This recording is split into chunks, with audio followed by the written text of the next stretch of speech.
আরে ভাই, আমি যদি দৌড়াইও যাকে শখের প্রধানমন্ত্রী বানাইছি, যাকে আমরা, যার জন্য আমরা চেষ্টা করেছি যিনি বাংলাদেশের প্রধানমন্ত্রী হবে, আমরা আমাদের রাজনীতির জীবনে এটা স্বপ্ন দেখেছি, আমরা আমাদের স্বপ্ন পূরণ হয়েছে। আমরা যদি দৌড়াই তাহলে প্রধানমন্ত্রীর গাড়ির পিছনে দৌড়াই, আমরা তো কোনো হচ্ছে যে রিক্সার পিছনে দৌড়াই না।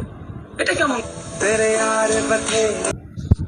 কেউ কি একটু স্মৃতি করে বলতে পারেন এই আবিরকে কেউ খালেদা জিয়ার জন্য একটি মিছিলে দেখেছেন কখনো?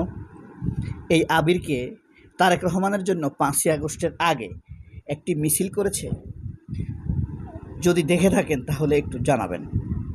অথবা সে তারেক রহমানের মেয়ে জাইমা রহমানকে যে নোংরা ভাষায় গালিগালাজ করেছিল ডাক্তার মুরাদ, তার বিরুদ্ধে কি এই আবির কখনো একটি মিছিল করেছে, একটি বক্তব্য দিয়েছে? দেয়নি।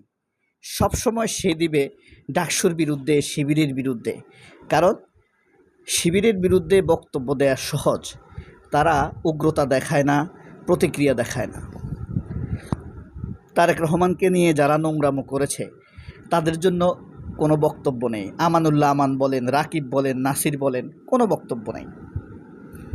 তা এরাই হলো বর্তমানে বিএনপির কর্ণধার হতে যাচ্ছে।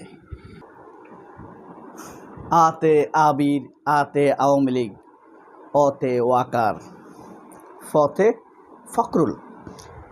যাই হোক, এই যে আবিরকে দেখেছেন, আবির কেন দৌড়িয়েছে তার একটা ব্যাখ্যা সে দিয়েছে। তাদেরকে দৌড়াতে হয়, দৌড়াতে তাদেরকে হতেই হবে, উঠতে হবে, ছুটতে হবে, দৌড়তে হবে, টেম্পু নিতে হবে, ছুতে হবে, কিছু টাকার চম্পু। হ্যাঁ, এরকম একটা মানে ট্যাক্সিওয়ালা একটা কবিতা আছে আমার, 2007 সালের যুগান্তর পত্রিকায় ছাপা হয়েছিল। ট্যাক্সিওয়ালা, ভোর হয়েছে,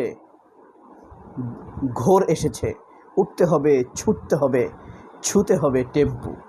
টেম্পুর বাস স্ট্যান্ডের এক সহকারী হেল্পারকে নিয়ে লেখা হয়েছিল।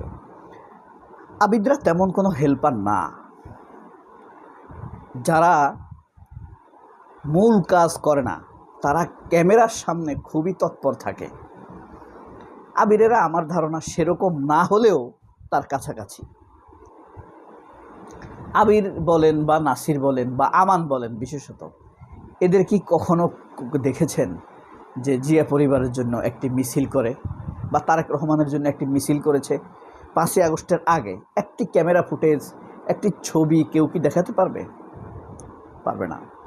এরা সুসময়ে এসে ভিড় করে, দুঃসময়ে এদের কখনোই খুঁজে পাওয়া যায় না। চোখ বন্ধ করে কয়েকটা নাম বলেন তো, যারা বিএনপির দুঃসময়ে খুব সরব ছিল, মুখগুলো ভেসে উঠে।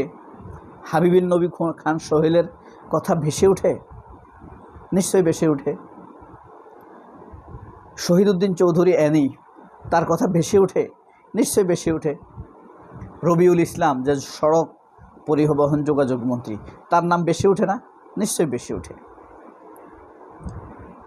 তারপর শ্যামা ওবায়েদ, আমরা যতই সমালোচনা করি না কেন, দুঃসময় এরা ছিল, কিন্তু এই ছাত্রদলের অনেকের নামই জানতো না। হ্যাঁ, রৌনকের পরে ছাত্রদলের নাম জানতো কেউ? রৌনককে বাদ দিয়ে দিল উত্তরাতে একটা প্রোপাগান্ডা তুলে। তো আবির একটা ব্যাখ্যা দিয়েছে। ব্যাখ্যাটা হলো আসলে সে কেন দৌড়াইছে।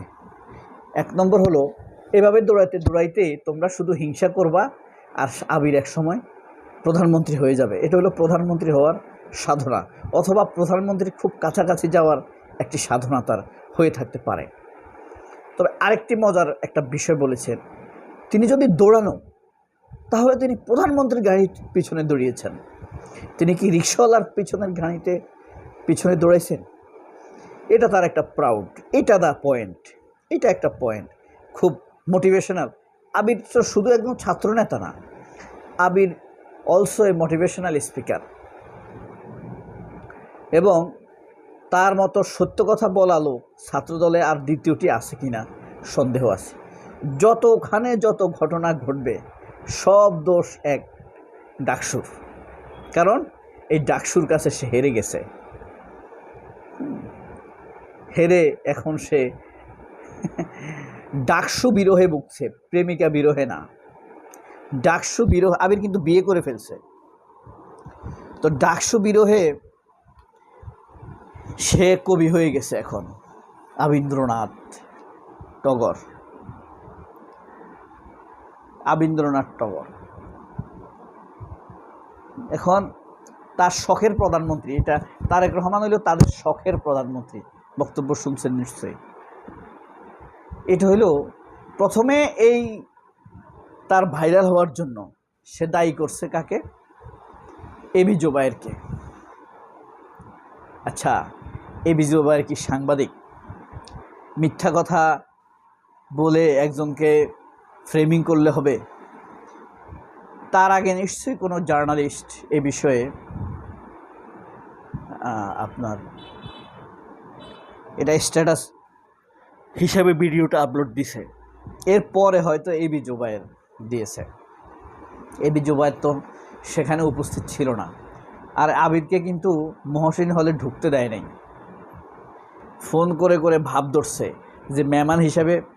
অনেক সময় বিয়েতে অপরিচিত মানুষ ঢুকে যায় না, যে এখানে যাই বলে যে অমুক আছে কিনা, ফোন করতে করতে ঢুকে যাবে আর কেউ তাকে জিজ্ঞেস করবে না। ঠিক সেই স্টাইলে ফোনে কথা বলতে বলতে সে ঢুকে গেছে। তারেক রহমান তো আর প্রধানমন্ত্রী তো সারা ইউনিভার্সিটিতে ঘুরে নাই, শুধু তিনি সেই তার হলে ঘুরেছেন এবং সেখানে তাদের সাথে কথা বলেছেন। তারেক রহমান পারত আবিদ বা পরাজিত যে প্যানেল তাদেরকে নিয়ে বসে একটা কথা বলতে পারত, কিন্তু তারেক রহমান সেটা করেন নাই। বা ঢাকা ইউনিভার্সিটির ছাত্রদলের যে কমিটি সেটা নিয়ে বসতে পারতেন তিনি, হ্যাঁ, সেটাও করেন নাই। এই কারণে এরা বঞ্চিত হয়েছে। আর এরা তো আসলে কোনো আর সাংগঠনিক কাজ করে না।